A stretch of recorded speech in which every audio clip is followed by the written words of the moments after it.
distribute the books from H to N, that is Heart to Help Charitable Trust. So sir already has adopted this school.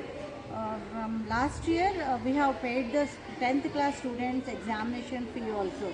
Students didn't pay fee, sir has donated the fee amount also, and also sir gave a kit for the 10th class students during the examination time. Sir has helped.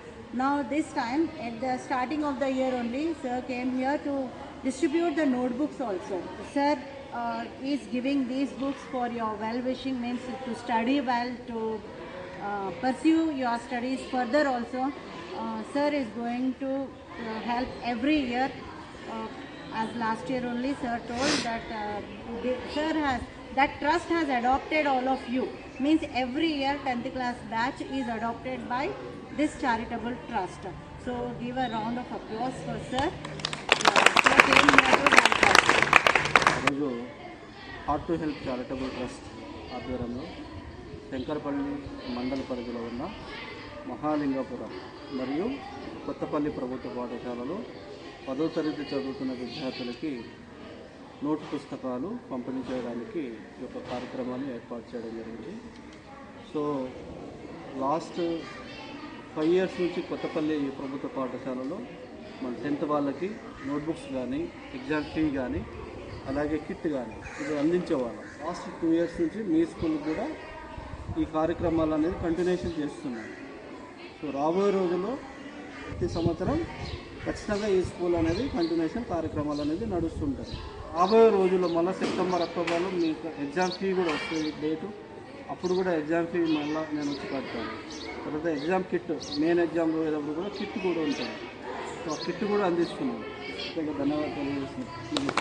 ఈ notebooks సహాయం కానీ, మీ fee కట్టుడు సహాయం కానీ, sir ఇంతకుముందు మాట అన్నారు, నేను ఎప్పుడు వచ్చినా 1వ తరగతిలోనే ఉంటాను అంటే, నీళ్ళు ఊరే దగ్గర ఊరిన నీళ్ళు ఎంతోమంది తాగుతుంటారు, పోతుంటారు, కానీ నీళ్ళు ఊరుతూనే ఉంటాయి.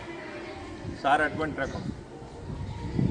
తను నేర్చుకున్నది pay back to the society అన్నట్టుగా, మనం సమాజం నుంచి ఏదైతే నేర్చుకున్నామో మళ్ళీ సమాజానికి తిరిగి ఇవ్వాలి కొద్దిగా గొప్ప. అంటే ఎదుగుతున్నటువంటి పిల్లలకి చేయూతను అందించడమే pay back to the society అన్నట్టుగా. మరి మీ ఎగ్జామ్ ఫీజు కడుతున్నారు, మీకు నోట్బుక్స్ అందజేస్తున్నారు, మీకు అన్నీ ఫ్రీ, మొత్తం ఫ్రీ ఫ్రీ ఫ్రీ, కానీ సర్టిఫికెట్ ఒకటి కాదు. సర్టిఫికెట్ మీరు సంపాదించుకోవాలి, కానీ ఆ దశలో మీరు కష్టపడాలి. ఇప్పటి నుంచే కష్టపడడం నేర్చుకుంటే ఫ్యూచర్లో కూడా కష్టం అనేటటువంటిది అలవాటు పడుతుంది. అలవాటు పడ్డప్పుడే మన జీవితంలో ఎక్కడో ఒక దగ్గర స్థిరపడడానికి అవకాశం ఉంటుంది. అందుకని మీరు ఏం చేయాలంటే టైంను వృధా చేయకుండా ఈ సంవత్సరం మరీ కూడా 10th క్లాస్లో మీకు టైం దొరకడమే కష్టం. టైం దొరికిందంటే గ్రౌండ్లో ఉంటారు, గ్రౌండ్లో కాదు మీరు ఉండాల్సింది, మీ చేతిలో బుక్ ఉండాలి. ఈ విధంగా హెల్ప్ చేసే వాళ్ళు కూడా చాలా తక్కువ. సిటీలో హెల్ప్ చేస్తే సముద్రంలో గ్లాస్ నీళ్లు పోసినట్టు అవుతుంది. ఎందుకంటే సముద్రంలో గ్లాస్ నీళ్లు పోస్తే ఇక్కడ ఏ నీళ్ళు ఎక్కడ పోతున్నాయో తెలుస్తుందా? మరి మన రూరల్ ఏరియాలో పోస్తే రూరల్ పిల్లలకి ఎలాంటి సహాయం ఉండదు. హైదరాబాద్లో సిటీ అవుట్స్కట్స్ మొత్తం సాఫ్ట్వేర్ హబ్ ఉంది కాబట్టి ఏదో కంపెనీ వాళ్ళు వచ్చి అన్ని రకాల ఫెసిలిటీస్ కల్పిస్తుంటారు.